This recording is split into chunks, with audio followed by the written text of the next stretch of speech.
We got winter and the snow, and we need a little action here.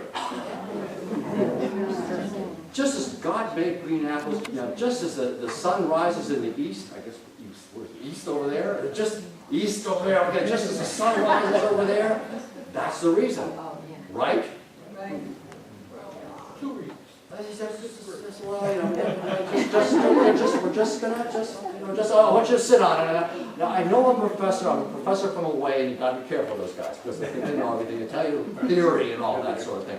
So I'm going to marshal some facts, and I'm going to try to, to whittle away at this. And I've been through, I've talked to farmers. I go around with farmers. I still do it anytime I can. I get a farmer. They take me to the attic, take me to the cellar, go back to the pig shed, and talk to the pit, and we talk. And gradually, as I get to know them in a little bit and all that, I say, well, your father, the guy that you hear, and your grandfather, the guy that you just knew, and presumably he put this together when you saw him. Did they make the trip to the house in the barn in the winter, in the heavy snows of ancient New England winters and all that? Is that what they did? No. No, when it's 30 below and the wind's out for a couple times, you can go to the barn. And older farmers that I've interviewed, limping, with the tough conditions, yeah, they made that. Was that the reason they put these things together? Okay, I'm just saying be careful about that. I'm going to work on that. So I'm very skeptical, because the farmers that I knew didn't make this trip very often, and they did. You ever follow a farmer in the winter, by the way? Not going to winter, in summer with that. Limping to the barn in the winter? Cold? You ever see some guys who only work in the cold with nothing on, hardly anything on? I mean, they're hardened like missiles or some way. Like, the idea of this being a safeguard for kind of well-being of warmth or something like that. The whole farmstead's cold, or just in front of the stove maybe it's a little warm. Okay, so watch out for that. We're going to work on that. I know some of you might have to run out and just, well, anyway, keep thinking all that. What happened is absolutely clear. They connected this. And now I'm going to also say that they connected to a relatively short period of time. So let's watch this, and here come some facts. This is what many of you don't know. This is Wilbur Zielinski, a geographer in tools around New England, about 1950s or something like that. And he says, this is the extent of connected farms in America. In the universe, you want to think about that, okay? Well, here we are. Okay, here's Kingston right here. You see you guys right here? Actually, you guys are in the center of the connected farm universe. So, this is like, this is the ultra center. This is like the main star of connected farm. So, okay, so here you are in the center but that's it. Outside of this spine of the Green Mountains over here, into Canada over there, zip connected farms. Zero, zilch. None outside this area. Now, how come? Now, anybody know about farms in Wisconsin, we mentioned, or Minnesota? New England bachelor farmers, Garrison Keillor, anybody? Okay. Now, some people who really have an excuse. Wisconsin's cold. Minnesota is colder. They never made connected farms ever. And much more telling of what happened here. New England farmers in great numbers settle Wisconsin. I can look at Wisconsin towns that are just half New England. They come from New England. They come from your area. They go there, just like this farmer from Vermont area, Connecticut Valley. He goes to near Buffalo, and he makes a separate house and barn, just like every other farmer who left New England.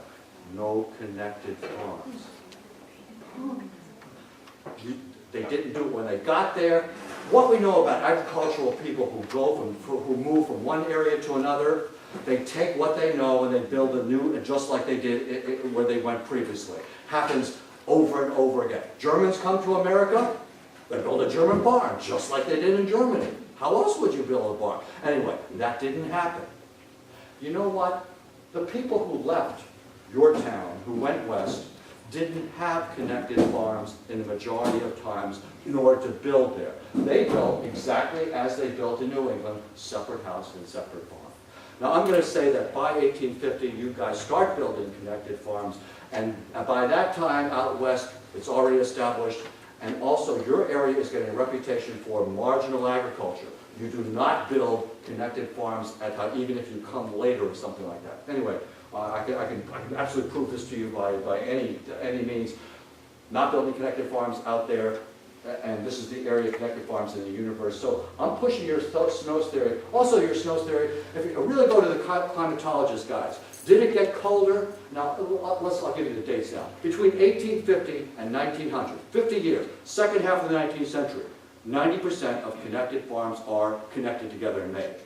Before 1850, there's a couple, and we'll talk about them. After 1900, no one's building connected farms. It just doesn't happen at all. 50-year window. Did it suddenly get cold? They had that five I could walk in the Okay. Good. Excellent. Did it suddenly get cold? No. There's 1800 frozen death. There's 1814 winter. There's 1803 winter that we know and all that. This is early on. They didn't build connected farms.